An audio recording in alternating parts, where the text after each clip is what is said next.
this week's episode of Star Wars Rebels, everyone's favorite half-Zabrak, half-droid, all-evil badass Darth Maul finally returns, and he's looking for the secrets and powers of the Jedi and Sith Holocrons. Once a secret is known, it cannot be unknown. This was the words of wisdom from Bendu in this week's episode. It totally reminded me of a lot of classic Jedi quotes from the Star Wars films. It kind of has that old-school Yoda feel to it, and this week's episode certainly evoked a lot of memories of Empire Strikes Back, with Luke having to go into that creepy tree and basically having to face his fears. That's kind of what goes down in this week's episode of Rebels, however the circumstances behind it are a little more extreme. And that's because Maul has officially returned, and frankly his presence is absolutely welcome. He's such an amazingly brooding and creepy character who is incredibly enigmatic. You never really know what he's going to do.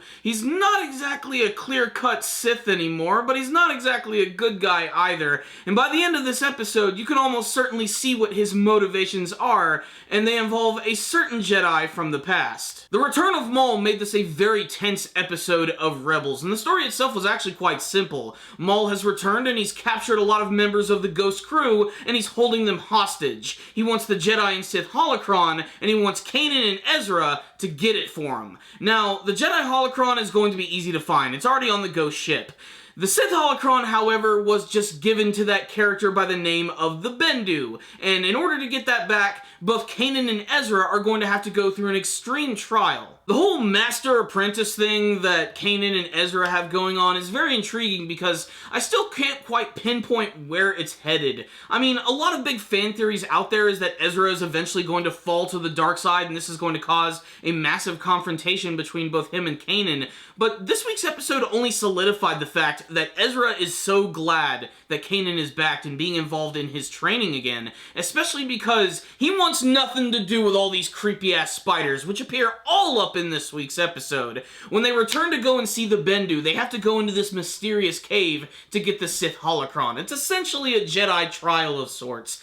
And, of course, Ezra wants to kill all of these spiders with a lightsaber, but Kanan, who now has the power to see through the Force, decides that this is sort of like the perfect opportunity to teach his student, even if it means throwing him right into the spider's den. And they eventually make their way in, they find the Sith Holocron, and they learn a very important secret. If they combine this Holocron with the Jedi one, they're going to gain some intense knowledge. Some knowledge which could actually shake the very foundations of their beliefs, and could also be very dangerous for their futures. For me personally, my favorite scenes from this episode involved every single thing with Maul, especially getting to see him sort of just mess with the heads of all of the members of the Ghost crew. He forces Hera to give him this little tour of the entire ship, and this way he gets to know sort of like every single crew member just by what their rooms look like. I also really liked the callback to Clone Wars, where Sabine actually realizes that this is the Maul who actually ruled over the Mandalorians in the past. After a little bit of searching and looking into Hera's mind and even letting her know that he knows all of the secrets of Kanan, including his true name,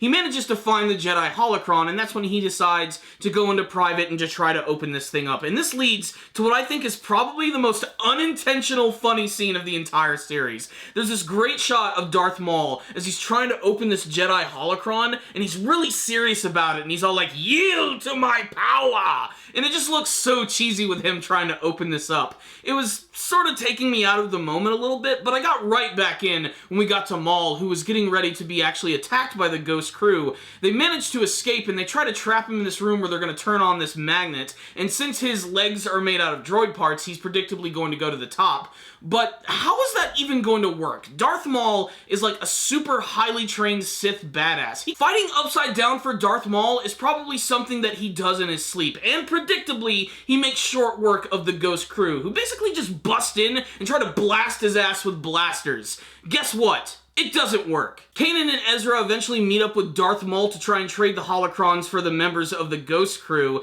and predictably, Maul tries to kill Kanan Jarrus. Right before he does it too, he apologizes that he didn't really try to blind him. He was basically just trying to decapitate him, and he tries to throw him out into space. And this scene is a little ridiculous in a sense because Kanan is not wearing any sort of spacesuit or anything that will allow him to survive in the atmosphere, but I'm gonna let it slide this time because he is a Jedi and Jedis have been trained trained to do some really crazy shit, but I do like the touch when he finally went through the shield. You could actually see that his body was slightly covered in ice. He was out there for a good amount of time, and any other normal human probably would have kicked the damn bucket. The final scene of the episode is where things just get kind of insane, where Maul and Ezra are combining the Jedi Holocrons together, and there's all of this crazy blinding light which is just going all over the place. It's kind of like they just opened up the Ark of the Covenant, but instead of their faces melting off, they're starting to see all of these crazy secrets, which are all very vague, but will definitely mean a lot to the hardcore Star Wars fans.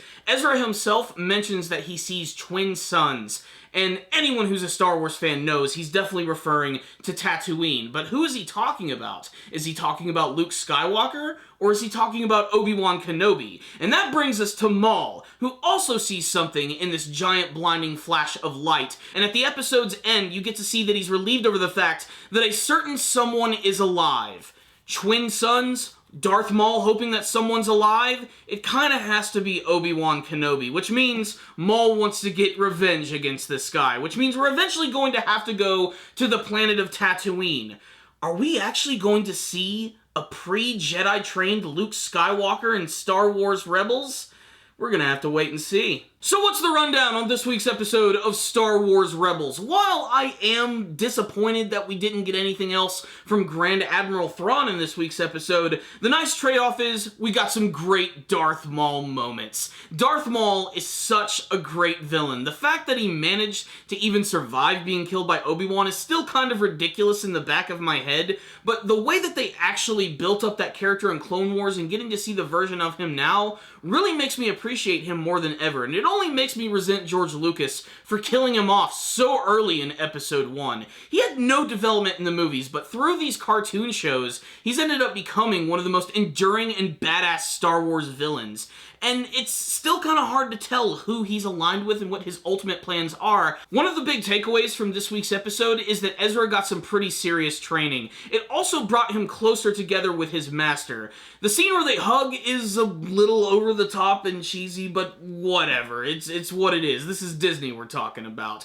But it's really not that much of a turnoff. Kanan himself is really an awesome character. Ever since he's been blinded, I think it's actually done a lot to make him into a much more richer character aside from just sort of like the stereotypical master that you see in a lot of different other series.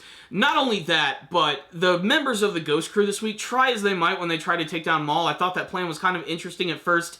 It was embarrassing when they got beaten so badly by Maul. But then again, this is Maul we're talking about. This guy is freaking awesome. His droids are pretty dumb, but Maul's pretty cool. Maul is a villain who just emanates so much evil and malicious atmosphere. I mean, he's black and red, he has horns coming out of his head, not to mention, he has these amazingly piercing yellow eyes, which are going to haunt your dreams forever. Maul is a really great character. I'm glad to see him return, especially after the mysterious battle that he had with Palpatine at the end of Clone Wars. I still want to see what happened in that in-between, like to see really how he escaped and got away from the Emperor. Maybe he's actually being used by him right now and we don't even know it. There's still a lot of mystery to Maul, and that's what's so great about his character. Years after his initial death in Star Wars Episode 1, we're still asking questions about Maul and getting to see where his journey is going to take him. I'd really like to see if he's eventually going to interact with Darth Vader. That was something that I really wanted to see at the end of Season 2, and I'm hoping that's something that eventually we'll get to see in this season. What I will say is this was another fantastic episode of Star Wars Rebels, which was definitely heavy on the tension, and I continue to love the new character of the Bendu, especially the fact that he's voiced by Tom Baker. He just brings this, like, weird royal swagger to this character, which I really, really love. He's got a very enduring voice, and to have a character like that, again, who's not necessarily a Sith or a Jedi, but can still use the Force, is still a really cool thing. So, great episode of Star Wars Rebels. Maul fans, definitely check this one out. But if any of you guys did watch this week's episode, make sure to tell me what you thought about it in the comment section below. What's the deal with those Jedi Holocrons at the end? What's the deal with the twin suns? Why is Maul so happy that a certain someone is alive? Please tell me your theories and what you hope to see from the rest of Season 3 of Star Wars Rebels. Thank you guys so much for watching this review. I really do appreciate it. Make sure to subscribe to the channel, like, and comment on this video. Thank you guys again for watching. And as always, may the Force be with you.